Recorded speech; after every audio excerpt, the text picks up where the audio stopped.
चलिए अब रुक करते हैं बड़ी खबर का, और बड़ी खबर बेहद महत्वपूर्ण सवाल से जुड़ी हुई। क्या G21 ग्रुप के साथ हो गया है आला कमान का कोई समझौता? दिल्ली के राजनीतिक गलियारों में चर्चा है कि गुलाम नबी आजाद की सोनिया गांधी के साथ बैठक के बाद ये चर्चा गुलाम नबी आजाद की पॉजिटिव बॉडी लैंग्वेज से भी लगाए जा रहे हैं कयास। आला कमान और G21 ग्रुप के बीच समझौता होने के कयास लगाए जा रहे हैं। आनंद शर्मा, गुलाम नबी आजाद और मनीष तिवारी को दी जा सकती है अहम जिम्मेदारी। आनंद शर्मा को एक बार फिर राज्यसभा भेजने की चर्चा है। गुलाम नबी आजाद को कर्नाटक में दी जा सकती है अहम जिम्मेदारी, या फिर राज्यसभा भी भेजा जा सकता है गुलाम नबी आजाद को। दीपेंद्र हुड्डा को हरियाणा में दी जा सकती है कोई महत्वपूर्ण जिम्मेदारी। इस प्रकार हुड्डा परिवार को किया जा सकता है बैलेंस। हालांकि आधिकारिक तौर पर इस कथित समझौते की नहीं हो रही है पुष्टि। हालांकि अभी तक इस पूरे समझौते की पुष्टि नहीं हुई है, पर जिस तरीके से कयास लगाए जा रहे हैं, चर्चाओं का बाजार गर्म है। ऐसे में यही लग रहा है कि G21 ग्रुप के साथ आला कमान का कोई समझौता हो गया है। दिल्ली के राजनीतिक गलियारों में भी अब इसी बात को लेकर शोर नजर आ रहा है। गुलाम नबी आजाद की सोनिया गांधी के साथ बैठक हुई, कल शाम ये बैठक हुई, और उस बैठक के बाद गुलाम नबी आजाद की जो बॉडी लैंग्वेज थी उससे भी पॉजिटिव साइंस मिले। आला कमान और G21 ग्रुप के बीच समझौता होने के कयास अब और ज्यादा तेज हो गए हैं। आनंद शर्मा, गुलाम नबी आजाद और मनीष तिवारी को कोई अहम जिम्मेदारी दी जा सकती है। आनंद शर्मा को एक बार फिर राज्यसभा भेजने की चर्चा भी है, तो वहीं गुलाम नबी आजाद को कर्नाटक में अहम जिम्मेदारी दी जा सकती है, या फिर राज्यसभा भी भेजा जा सकता है गुलाम नबी आजाद को। दीपेंद्र हुड्डा को हरियाणा में दी जा सकती है कोई महत्वपूर्ण जिम्मेदारी। इस प्रकार हुड्डा परिवार को किया जा सकता है बैलेंस। हालांकि आधिकारिक तौर पर इस कथित समझौते की पुष्टि नहीं हो रही है। अभी आधिकारिक तौर पर इस बात की पुष्टि नहीं की गई है, कोई भी ऐलान नहीं किया गया है, पर अटकलें और कयास इसी बात को लेकर की तेज है कि गुलाम नबी आजाद की कल शाम को सोनिया गांधी के साथ जो बैठक हुई उसके बाद अब अहम जिम्मेदारी दी जाएगी, और साथ ही एक बैलेंस बनाने की कोशिश रहेगी। समझौता हुआ है, और समझौता किन किन अहम मुद्दों पर हुआ है वो भी हमने आपके साथ साझा किया, क्योंकि कल जब गुलाम नबी आजाद सोनिया गांधी के साथ बैठक के बाद मीडिया से मुखातिब हुए, मीडिया से बातचीत उन्होंने की, तो बहुत पॉजिटिव उनकी बॉडी लैंग्वेज थी। उसके साथ ही उन्होंने कहा कि संगठन की मजबूती पर चर्चा हुई, हार के कारणों पर चर्चा हुई, तमाम मुद्दे रहे जिन पर चर्चा की गई, और ना ही उन्होंने कोई ऐसी बयानबाजी करते हुए वो नजर आए कि जिससे लगे कि हाँ अभी भी अंदर से कोई नाराजगी है। बहुत कुछ पॉजिटिव वहां पर नजर आया, और अगर ऐसा होता है, बैलेंस किया जाता है और कोई अहम जिम्मेदारी देकर एक आगे की रणनीति बनाई जाती है, तो ये अपने आप में कांग्रेस पार्टी के लिए एक अहम कदम होगा, क्योंकि आगामी विधानसभा चुनाव को लेकर भी कांग्रेस पार्टी को रणनीति तैयार करनी होगी, और विपक्षी पार्टियों से वो लड़े उससे पहले अंदर खाने में अंतर कलह जो चल रहा है उसको खत्म करना कांग्रेस पार्टी की सबसे बड़ी जरूरत है, क्योंकि आगामी विधानसभा चुनाव तो बड़ी चुनौती है ही, साथ ही 2024 के लोकसभा चुनाव भी कांग्रेस पार्टी के लिए बड़ी जिम्मेदारी, बड़ी चुनौती, क्योंकि एक मजबूत विपक्ष का दर्जा कांग्रेस पार्टी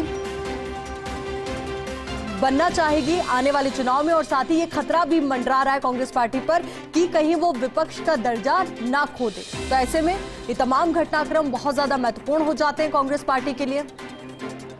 अब इसी को लेकर ज्यादा जानकारी के साथ और खास बातचीत के लिए हमारी सहयोगी और दिल्ली न्यूज एडिटर अदिति नागर हमारे साथ जुड़ चुकी है। अदिति, देखिए बॉडी लैंग्वेज जब गुलाम नबी आजाद की कल देखी गई सोनिया गांधी से मीटिंग के बाद, तो काफी पॉजिटिव नजर आ रही थी, और अगर ये पॉजिटिविटी आगे बरकरार रहती तो कांग्रेस पार्टी के लिए एक अच्छी बात होगी।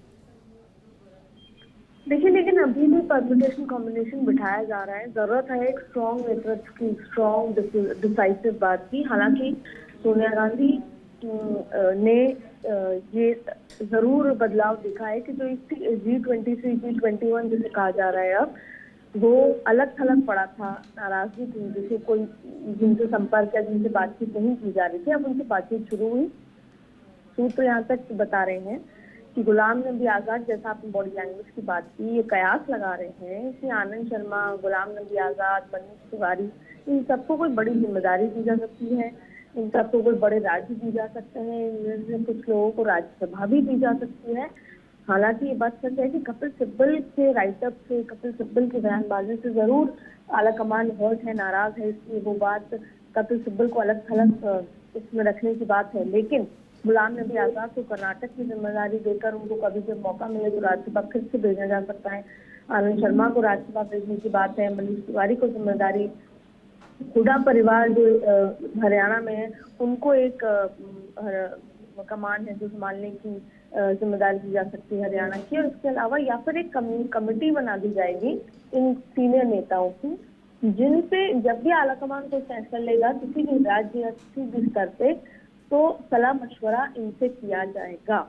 पर ये अपने आप में एक बड़ी बात इसलिए है क्योंकि जिस तरीके से पिछले 1 साल निकला, जहाँ पर G23 का लेटर आउट होने के बाद सोनिया गांधी बहुत नाराज थी और गांधी परिवार और G23 ग्रुप के बीच में बातचीत बंद हो गई थी।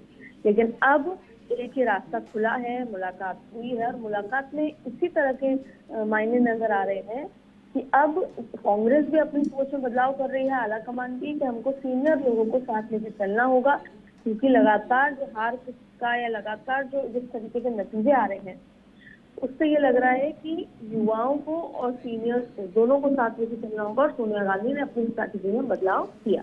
बिल्कुल अदिति, और देखिए वर्तमान समय में जरूरत भी कांग्रेस पार्टी की बहुत ज्यादा हो जाती है क्योंकि एक और तो मजबूत विपक्ष का दर्जा खोने का खतरा कांग्रेस पार्टी पर मंडरा रहा है, तो वहीं आगामी विधानसभा चुनाव भी है, लोकसभा चुनाव भी है, तो उसमें भी मजबूती से अपने आप को रखना चाहेगी कांग्रेस पार्टी।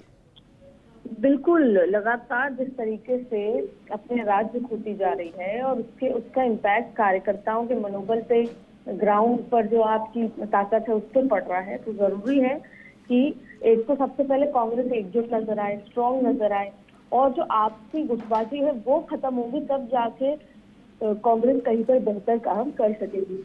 यही वजह है कि पिछले 5 से 6 दिनों में